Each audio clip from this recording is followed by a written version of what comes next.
Oke teman-teman investor, hari ini kita akan memecahkan satu teka-teki yang jujur aja bikin banyak orang garu-garu kepala.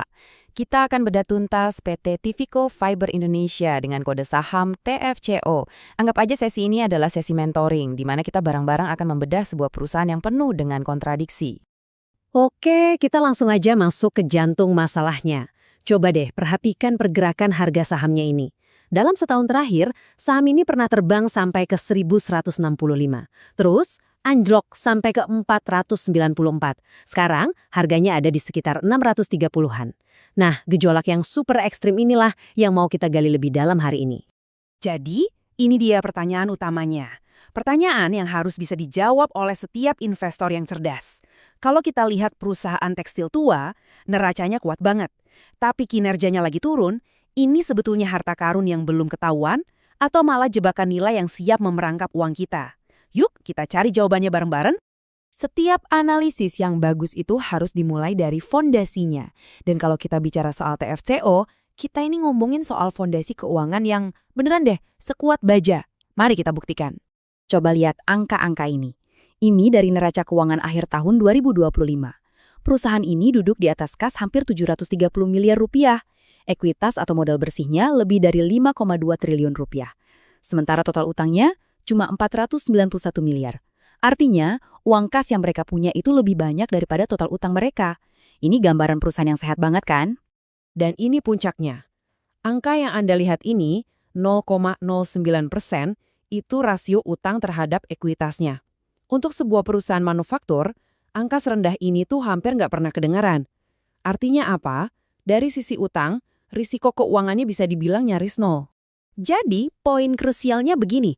Secara finansial, TFCO ini kayak benteng pertahanan. Kuat banget. Dengan utang yang super minim dan kas yang melimpah, perusahaan ini punya daya tahan yang luar biasa. Mereka bisa selamat dari badai krisis yang mungkin bisa bikin bangkrut pesaing-pesaingnya yang banyak utang. Oke, fondasi yang kuat emang bagus, tapi rumah yang kokoh juga harus ada isinya kan, harus berfungsi. Nah, sekarang mari kita lihat gimana sebenarnya kinerja bisnisnya operasionalnya. Dan disinilah ceritanya mulai jadi agak rumit. Nah, ini dia inti masalahnya.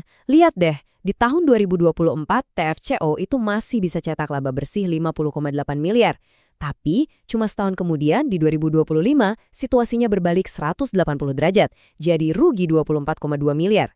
Ini perputaran nasib yang drastis banget dan kita harus paham kenapa ini bisa terjadi. Kalau kita gali lebih dalam lagi, kita bakal nemuin margin profitabilitas yang setipis kertas. Bayangin dari total pendapatan yang lebih dari 3 triliun rupiah, margin laba kotornya itu cuma 0,9%. Margin laba bersihnya bahkan negatif. Artinya apa? Dari setiap Rp1.000 penjualan, mereka itu nggak dapat untung sama sekali. Bisnisnya secara operasional lagi bakar duit. Jadi kita ketemu sebuah paradoks kan? Asetnya super kuat, tapi bisnisnya lagi lemah banget. Terus gimana pasar menilai kontradiksi ini? Mari kita selidiki lebih lanjut, apakah saham ini beneran murah atau cuma kelihatannya aja yang murah? Sebelum lanjut, penting banget nih kita paham satu metrik valuasi kunci, namanya Price to Book Value atau PBV. Gampangnya gini deh, PBV itu ngebandingin harga saham di pasar sama nilai aset bersih per sahamnya. Kalau rasionya di bawah 1 kali, secara teori saham itu dianggap murah. Dan inilah PBV-nya TFCO sekarang, 0,58 kali. Artinya, secara teori, kalau kita beli sahamnya di harga sekarang, kita seolah-olah lagi beli aset bersih perusahaan ini dengan diskon 42%. Kedengarannya kayak penawaran yang bagus banget kan? Eits, tapi tunggu dulu. Harga murah itu nggak ada artinya kalau nggak ada konteks. Ada beberapa bendera merah yang harus kita perhatikan. Pertama, bursa pernah kasih status Unusual Market Activity atau UMA.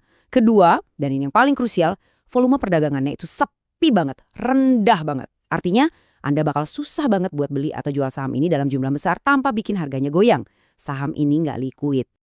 Biar lebih ngena risikonya, coba kita lihat kutipan dari seorang analis di platform Stockbit.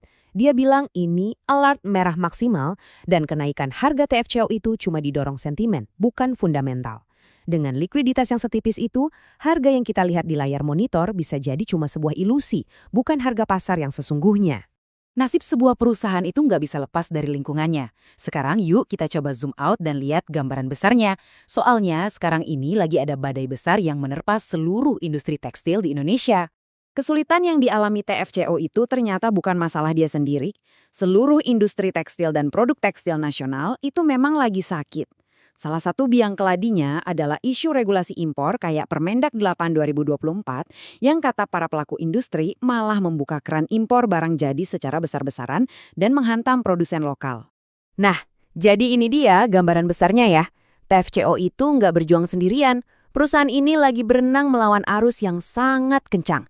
Arus ini menekan margin keuntungan semua pemain di sektor ini dan sayangnya juga meningkatkan resiko PHK massal di seluruh industri. Baik, sekarang kita udah kumpulin semua bukti-buktinya. Mari kita taruh di atas meja dua sisi argumen yang saling bersaing untuk memecahkan teka-teki TFCO ini. Akhirnya kita sampai di dua kesimpulan yang saling bertentangan. Di satu sisi ada kubu bullish atau optimis yang melihat TFCO sebagai sebuah asset play. Artinya, investor beli perusahaan ini karena nilai asetnya yang super kuat, bukan karena performa bisnisnya. Di sisi lain, ada kubu bearish atau pesimis yang melihatnya sebagai cyclical trap atau jebakan. Ini jebakan di mana saham kelihatan murah, padahal sebetulnya murah karena industrinya lagi hancur-hancuran. Pada akhirnya, sebagai seorang investor, Anda dihadapkan pada dua filosofi yang berbeda. Apakah Anda seorang pemburu nilai yang berani membeli aset kuat dengan diskon besar sambil berharap bisnisnya suatu saat akan pulih?